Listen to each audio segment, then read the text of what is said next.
you're watching HRtv, and my guest for today is Mrs. Catherine Sinclair. Welcome. Hello. Mrs. Sinclair, you're the HR director of Plzeňský Prazdroj, yes. And you originally came from United Kingdom.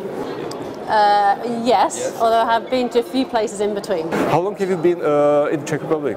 About a year and a half. Year and a half. And your, as I understood correctly, your main responsibility is the management of the HR department, of the HR strategy, and responsible for the people part of Plzeňský Prazdroj. Yes, that's correct. Yeah.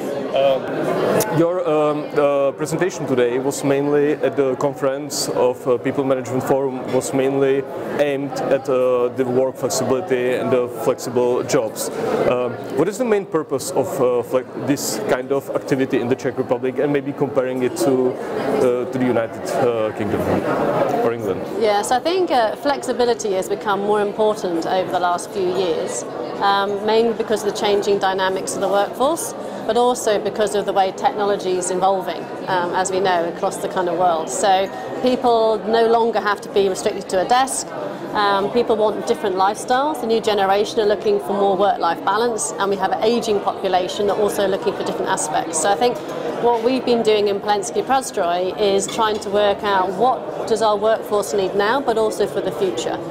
And therefore flexibility is just one element of the culture that we're trying to build to allow us to have the right talent for the future, whether that's an ageing population, the new generation, men, women, whoever it comes from. Mm-hmm. If you take a closer look at the specific groups that have the chance to work on a flexible basis in Plzeňský Prazdroj, can you actually distinguish, or can you specify what kind of people, what kind of projects, or what kind of departments have the chance to work on a flexible basis? I think we have there's different areas. So one area is we have many people who are part of maybe a European team, as well as part of the local team, or they're part of a team that work across two countries, because we also have Slovakia as well.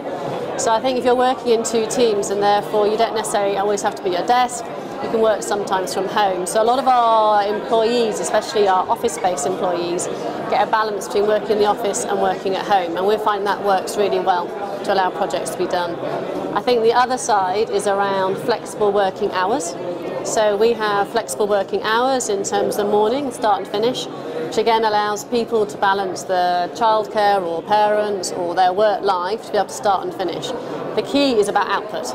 So what we focus on is around what output do people deliver, how are they performing, and are they delivering?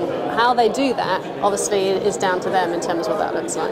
Is there any mechanism that you use to monitor their activity, or how do you evaluate the work effectiveness on the flexible basis compared to when people sit in the office from 9 o'clock till 5, 6 p.m.? So I think there's two elements. If you're talking office space, because manufacturing obviously is kind of separate, it's all about goals. So if you set the right goals and you have regular reviews of the goals and you talk about it on your one-to-ones, then it doesn't matter when you're in the office or out of the office in terms of evaluating performance, because it's about the delivery of what you do. It's not about the effort or where you're sitting to get the goals done.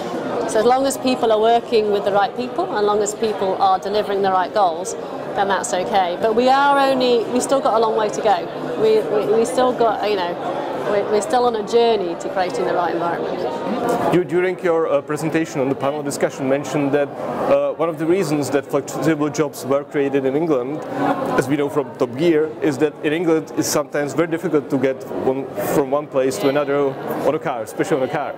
And is it the same reason in the Czech Republic or elsewhere in Europe? I think there's a number of reasons in the UK. One was around a huge amount of time spending commuting, which was wasted time. And the other one was trying to be honest, balance more women in the workplace. So providing more flexible start times, having more part-time jobs, allowed women to come back to work quicker, allowed them to still enjoy their careers and progress at the levels they wanted to.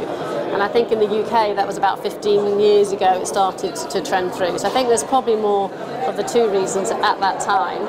I think now in the UK it's about the new generation. So the younger generation are looking for far more flexibility, either gender, and therefore that's continuing. So I think in Czech We may not have so much the commuting, although it still can get on the D1, can still be a nightmare. But I think the other reason still stands. So I think it's just part of the way the future's going, but we need to work out what that looks like. If we look a little bit beyond the flexible works and flexible jobs, what is your personal main goal for your position in Plzeňský Prazdroj, and what is the kind of goals or the kind of tasks you like most in your position? Yeah, so I guess the key one is around talent. So, and when we say talent, it's not just the top talent, but also about skills, again, having the right skills. So one of our key objectives is around bringing in the right talent, and we are very particular about who we bring in. We want to bring in the best people to certain jobs, and we also want to bring in the best skilled people as well.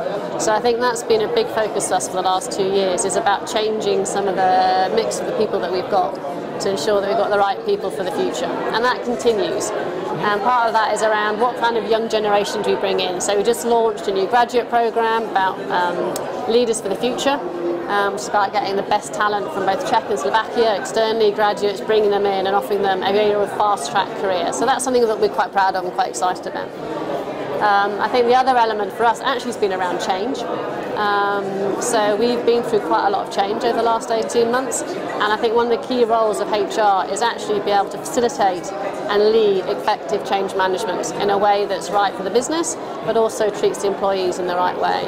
And we've been through a lot of different changes, and I'm sure we'll have more to come. But that's been quite a big focus for us. We've just completed one of our biggest business transformation projects with technology, global template, which is SAP. End-to-end, and that's taken about 18 months and a huge distraction of our time and motivation and engagement of our people. So that's been a real business priority for the HR team as well. And I guess the final element, if I've allowed three, is around development of the people. So we are fortunate to be part of a global organisation that gives us access to great competencies and skills and programmes. So we've really focused on the last 18 months around our leadership development, our team leader development, and our sales capability.